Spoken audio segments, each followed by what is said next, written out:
Train വരുന്നുണ്ട്. ഞങ്ങൾ ട്രെയിനിൽ കയറാൻ പോകണം.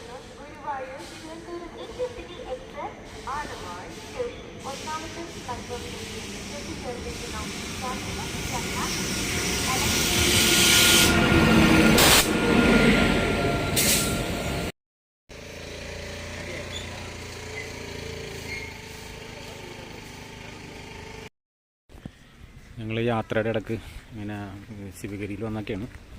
അപ്പോൾ ശിവഗിരി മഠത്തിലോട്ട് പ്രവേശിക്കുകയാണ്.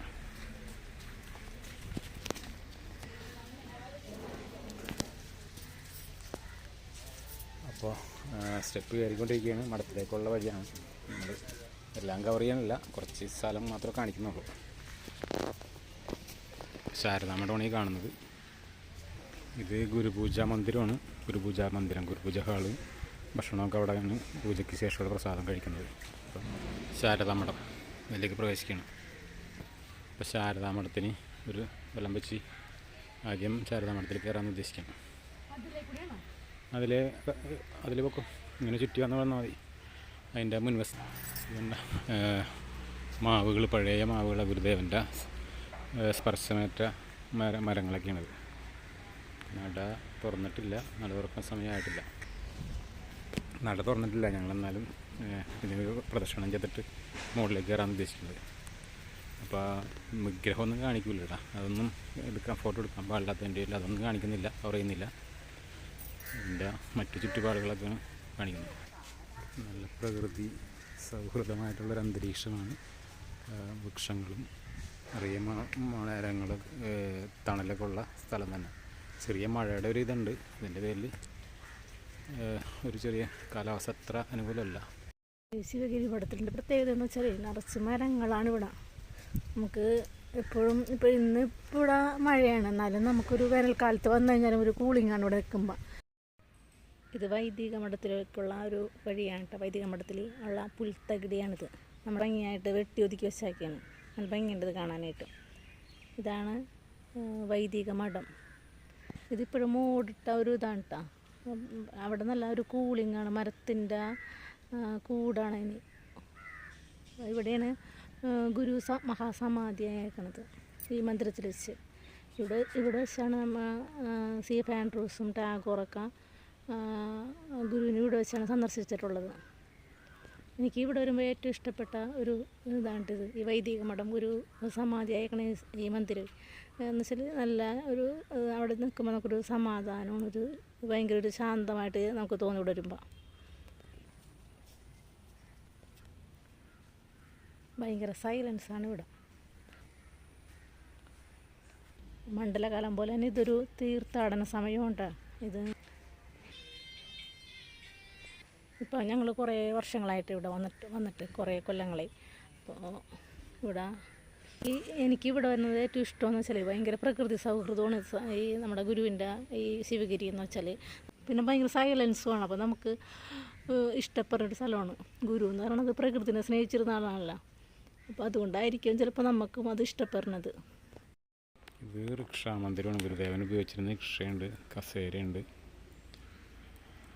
അപ്പോൾ അതൊക്കെ സൂക്ഷിച്ചിരിക്കുന്ന ഒരു മന്ദിരമാണ്. ഇത് ബോധാനന്ദ സ്വാമി മന്ദിരമാണ്. ശ്രീനാരായണ ഗുരുദേവൻ അനന്തരഗാമിയായിട്ട് നിശ്ചയിച്ചത് ബോധാനന്ദ സ്വാമിനെയായിരുന്നു. ബോധാനന്ദ സ്വാമിയുടെ സമാധി മന്ദിരമാണിത്. ഇനി ഇത് ഗുരുദേവൻ്റെ മഹാസമാധി മന്ദിരത്തിലേക്കാണ് കേട്ടോ ഞങ്ങളിനി പോണത്. അതിനുള്ള സ്റ്റെപ്പുകളാണ് കടന്നുകൊണ്ടിരിക്കുന്നത്. ഇതിവിടെ ഒരു ചക്ക ഉണ്ടായി കിടക്കണം.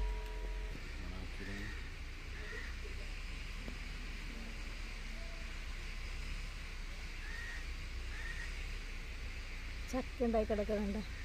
ചെറിയൊരു പ്ലാവായിട്ട് ഉണ്ടായി കിട്ടുന്നുണ്ട് ചക്ക.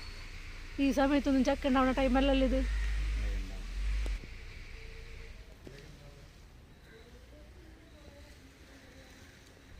ഏതായാലും ശിവഗിരിയിലെ ഈ നല്ല പരിപാലിച്ച് വെച്ചാക്കിയാണ്. ഒരുവിധം വൃത്തിയുണ്ട് ഇവിടെ എല്ലാം. അവിടുത്തെ നല്ല ഭംഗിയായിട്ട് വെച്ചാക്കിയ സ്ഥലങ്ങളൊക്കെ. ഇപ്പോൾ കാട് പിടിച്ചതാണെങ്കിലേ നമുക്ക് കണ്ടു കഴിഞ്ഞാൽ അധികം വൃത്തിഹീനമായിട്ട് തോന്നില്ല. പല ടൈപ്പ് മരങ്ങളൊക്കെ ഇവിടെ ഉണ്ട് കേട്ടോ. ചിലതൊക്കെ പൂവിട്ടൊക്കെ ഉണ്ട്. എനിക്കറിയില്ല എന്തൊക്കെ മരങ്ങളാണെന്ന്. ശിവഗിരി തീർത്ഥാടനത്തിൻ്റെ ഒരുക്കങ്ങളാണ് ഇതൊക്കെ. ലൈറ്റൊക്കെ ഇട്ട് വെച്ചിട്ടുണ്ട് ഇവിടെ. ലൈറ്റ് എന്ന് വെച്ചാൽ ചെറിയ ചെറിയ ബൾബുകൾ തെളിയിച്ചിട്ടില്ല ഒന്നും. ഉള്ള ഒരുക്കങ്ങൾ തുടങ്ങിയിട്ടുണ്ട് ഇവിടെ. എന്നിട്ട് ഗുരുവിൻ്റെ മഹാസമാധി മന്ദിരത്തിലോട്ട് ഞങ്ങൾ കയറാൻ കേട്ടോ. അപ്പോൾ തുറന്നിട്ടില്ല, ഇവിടെ 4:30 ടൈം, തുറക്കണ ടൈം ആവണുള്ളൂ. പിന്നെ ഞങ്ങൾ ചെന്ന് തൊഴുകട്ടെ.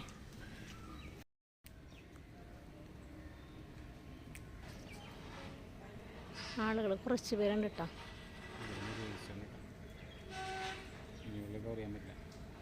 ഇവിടെ മന്ദിരത്തിൻ്റെ തൊട്ടടുത്ത് തന്നെ ഒരു പ്ലാവ് നിൽക്കുന്നുണ്ട്. പ്ലാവ് നല്ല പന്തലിച്ച് നിൽക്കണല്ലേ, നമുക്ക് അതിൻ്റെ മേലെ കയറാൻ പറ്റും. മഹാസമാധി മന്ദിരത്തിലെ ദർശനം കഴിഞ്ഞിട്ട് നമ്മൾ മടങ്ങുകയാണ്. അപ്പോൾ ഇതിനകത്ത് ഫോട്ടോഗ്രാഫിയൊക്കെ പാടില്ലാത്തതുകൊണ്ട് പുറത്തുനിന്നാണ് എടുക്കുന്നത്. അപ്പോൾ മടക്കത്തിലുള്ള ഒരുക്കത്തിലാണ്. ഇനി ശാരദാ മഠത്തിൽ കൂടി കയറണം. അപ്പോൾ സമാധി മന്ദിരത്തിന് ചുറ്റുമുള്ളൊരു പ്രദക്ഷിണ വഴിയാണിത്. ഇത് വാഹനങ്ങൾക്കൊക്കെ സഞ്ചരിക്കാവുന്ന വഴിയാണ്. അതിലൂടെ ഒരു പ്രദക്ഷിണം കൂടി ചെയ്തിട്ട് താഴേക്ക് ഇറങ്ങാമെന്നാണ് ഉദ്ദേശിക്കുന്നത്. അപ്പോൾ മഴ ചെറുതായിട്ട് ചാറുന്നുണ്ട്, എങ്കിലും കുഴപ്പമില്ല. ഇത് വലിയ മഴയുടെ അന്തരീക്ഷമൊന്നുമില്ല. പൊതുവേ ഇന്ന് മഴയാണ് എല്ലായിടത്തും. യാത്രയിലുടനീളം മഴ ആയിരുന്നു ഞങ്ങൾക്ക്. ഇവിടെയും അതേ പ്രകൃതി തന്നെയാണ് ഇപ്പോഴും. ഇത് ഞാവലാണ്. വിവിധ മരങ്ങൾ കാണുന്നുണ്ട്. എന്താണെന്ന് എല്ലാത്തിൻ്റെ പേരുകളൊന്നും നമുക്കറിയില്ല, എങ്കിലും നല്ലൊരു പ്രകൃതി സൗഹൃദമായ അന്തരീക്ഷമാണ്. സമാധി മന്ദിരത്തിൻ്റെ ഒരു ബാഹ്യവീക്ഷണമാണിത്.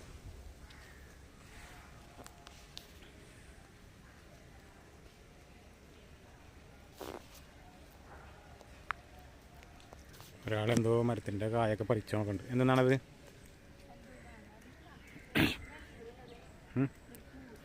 പൂവിന് സ്മെല്ലുണ്ടോ?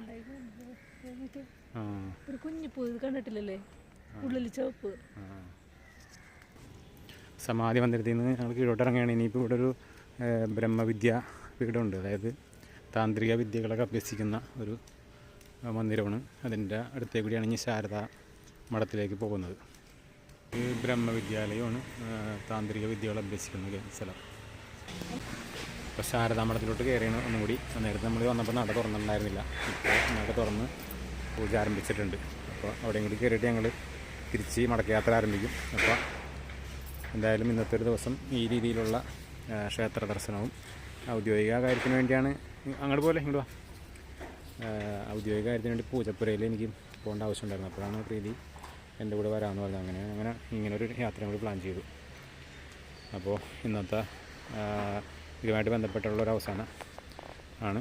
എന്തായാലും ഇന്നത്തെ ദിവസം ഇങ്ങനെ തീർത്ഥാടനം പോലെ ഒരു ഭാഗ്യമായിട്ടുള്ള തീർത്ഥാടനം ഔദ്യോഗിക കാര്യങ്ങളുമായിട്ട് പൂർത്തിയാക്കുകയാണ്.